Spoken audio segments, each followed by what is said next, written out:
students. In this video I am explaining for you definitions of elasticity, elastic and inelastic bodies definitions. Elasticity అంటే ఏంటిది? So answer చూడండి. The property of a body due to which it resists deformation force and regain its original shape or size.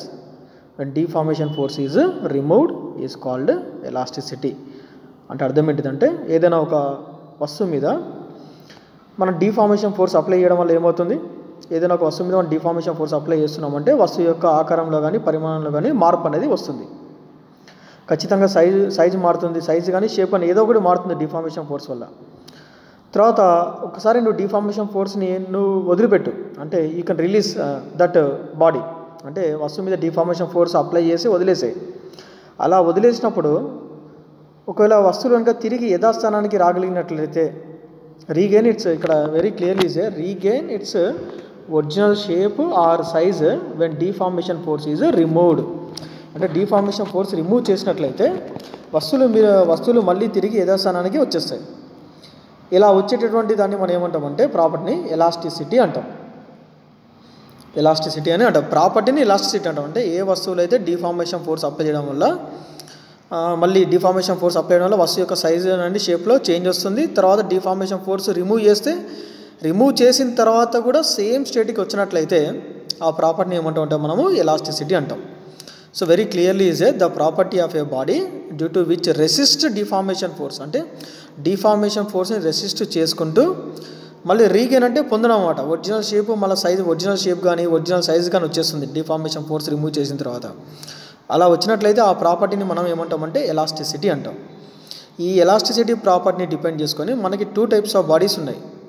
ఒకటి elastic body, ఇంకొకటి in elastic body. Elastic body means A body which regain its original shape and size when the deformation force is removed is called elastic body. చూడండి ఎంత క్లియర్గా ఉందో. ఏ వస్తువు అయితే రీగెయిన్స్ అంటే తిరిగి పొందుతుందో ఒరిజినల్ షేప్ అండ్ సైజ్, అంటే ఒరిజినల్ షేప్ అండ్ సైజ్ అంటే అంత బిఫోర్ అండ్ ఆఫ్టర్ సేమ్ ఉండాలి. Regain its original shape and size when the deformation force is removed. This is the point. When the deformation force is removed, ఎప్పుడైతే deformation force remove చేస్తావో అప్పుడు వస్తువులు తిరిగి మళ్ళీ యథాస్థితికి వచ్చేస్తాయి, ఒరిజినల్ షేప్కి ఒరిజినల్ సైజ్కి వచ్చేస్తాయి. అలా వచ్చినట్లయితే అలాంటి వస్తువులు మనం ఏమంటామంటే ఎలాస్టిక్ బాడీస్ అంటాం. ఎగ్జాంపుల్స్ ఏంటిది, క్వార్ట్జ్ కానీ రబ్బర్ కానీ. ఈ క్వార్ట్జ్ రబ్బర్ ఏంటిది, ఈ వస్తువులను నువ్వు ఎంత ప్రెస్ చేసినప్పటికీ రబ్బర్ని నువ్వు సాగదీస్తావు, అంటే అంతకుందో సాగుతుంది రబ్బర్ అనేది. మళ్ళీ ఎప్పుడైతే దాన్ని నువ్వు డిఫార్మేషన్ ఫోర్స్ రిమూవ్ చేస్తావు అప్పుడు ఏమవుతుంది, మళ్ళీ రబ్బర్ మళ్ళీ సేమ్ స్టేట్కి వస్తుంది.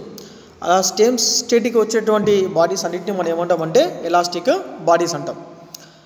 మరి ఇంతకీ what is meant by deformation force? అసలు డిఫార్మేషన్ ఫోర్స్ అని చెప్తున్నాను కదా. ఇంతకీ డిఫార్మేషన్ ఫోర్స్ అంటే ఏంటిది? డిఫార్మేషన్ ఫోర్స్ అంటే ఏ ఫోర్స్ అయితే వస్తువు యొక్క షేప్లో కానీ సైజులో కానీ చేంజ్ తీసుకొస్తుందో ఆ ఫోర్స్ని ఏమంటామంటే మనం డిఫార్మేషన్ ఫోర్స్ అంటాం. అంటే ఎక్స్టర్నల్ ఫోర్స్, అంటే బాహ్య బలం. అంటే the which force can be changes or can be occur changes in the body changes in shape or size by applying which force the body will be changes occurs in case of size or shape. That type of force is called deformation force. So A force వల్ల అయితే వస్తువు యొక్క సైజులో కానీ షేప్లో కానీ మార్పు తీసుకోవడానికి ప్రయత్నం చేస్తుందో, ఏ బలం వల్ల అయితే జరుగుతుందో ఆ బలాన్ని ఏమంటామంటే డిఫార్మేషన్ ఫోర్స్ అంటాం. ఈ డిఫార్మేషన్ ఫోర్స్ కనుక రిమూవ్ చేసిన తర్వాత కూడా సేమ్ స్టేట్కి రాగలిగినట్లయితే వాటిని ఎలాస్టిక్ బాడీస్ అంటాం. మన డైలీ లైఫ్లో మనం చూస్తూనే ఉంటాం. మన ఎన్నోసార్లు మనం రబ్బర్తో మన ప్లాస్టిక్ రబ్బర్స్ ఉంటాయి కదా, ఆ రబ్బర్స్ మనం యూజ్ చేస్తూ ఉంటాం. ఆ రబ్బర్ని నువ్వు అది జస్ట్ రబ్బర్ని స్ట్రెచ్ చేసినప్పుడు అది కొంత దూరం అనేది మూవ్ అవుతుంది, అంటే కొంచెం లెంత్ అనేది పెరుగుతుంది. మళ్ళీ ఏమవుతుంది, మళ్ళీ అగైన్ దాన్ని మనం డిఫార్మేషన్ ఫోర్స్ అంటే మన బలాన్ని మనం ఎప్పుడైతే మనం రిమూవ్ చేస్తామో, అంటే డిఫార్మేషన్ ఫోర్స్ ఎప్పుడైతే రిమూవ్ చేస్తామో మళ్ళీ యథాస్థితికి వస్తాయి. అలాంటి వస్తువులను ఏమంటామంటే ఎలాస్టిక్ బాడీస్ అంటాం. దీనికి క్వైట్ ఆపోజిట్ ఏంటిది, inelastic body. Inelastic body అంటే a body which cannot regain its original shape and size when the deformation force is remove. When the deformation force is removed is called inelastic or plastic body.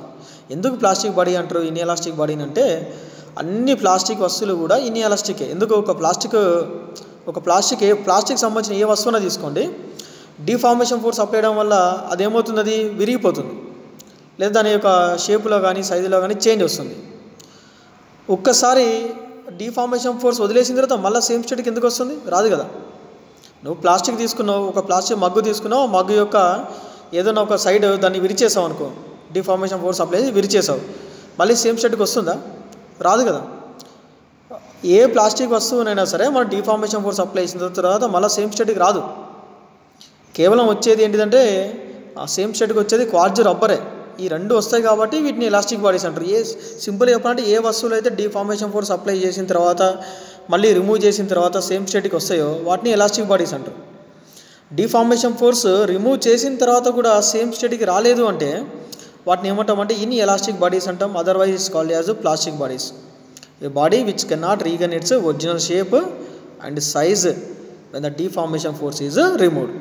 Deformation force remove చేసిన తర్వాత original shape కానీ original size కానీ అవి రానట్లయితే వాటిని ఏమంటామంటే inelastic or plastic bodies అంటారు. చూడండి, ఇక్కడ చూయింగ్ గమ్ ఉంది, గమ్ వస్తుందా తిరిగి, ఒకసారి గమ్ని మనము సాగదీసినాం అనుకోండి, అది అక్కడే ఉండిపోతుంది, మళ్ళీ దాన్ని సేమ్ స్టేట్కి రమ్మంటే రాదు. అది వ్యాక్స్ మైనం ఉంది, మైనం కరిగిపోతుంది, అది మళ్ళీ సేమ్ స్టేట్కి రాదు. ఆల్ ప్లాస్టిక్ మెటీరియల్స్ ఏ ప్లాస్టిక్ మెటీరియల్ తీసుకున్నా సరే మళ్ళీ అది సేమ్ స్టేట్కి అనేది రాలేదు. అంటే డిఫార్మేషన్ ఫోర్స్ అనేది ఏంటిదంటే వస్తువు యొక్క ఆకారంలో మరియు పరిమాణంలో మార్పు తీసుకొచ్చేది deformation force. But deformation force remove చేసిన తర్వాత కూడా సేమ్ స్టేట్ కనుక వస్తువులు వస్తే అలాంటి వస్తువుల్ని ఎలాస్టిక్ బాడీస్ అంటారు. ఒకవేళ కనుక వస్తువులు సేమ్ స్టేట్కి రాలేకపోతే అంటే అంతకుముందు బిఫోర్ ఎలా ఉందో మళ్ళీ అదే స్టేట్కి రానట్లయితే వాటిని ఇన్ఎలాస్టిక్ బాడీస్ అంటారు. Thank you very much students for watching this video.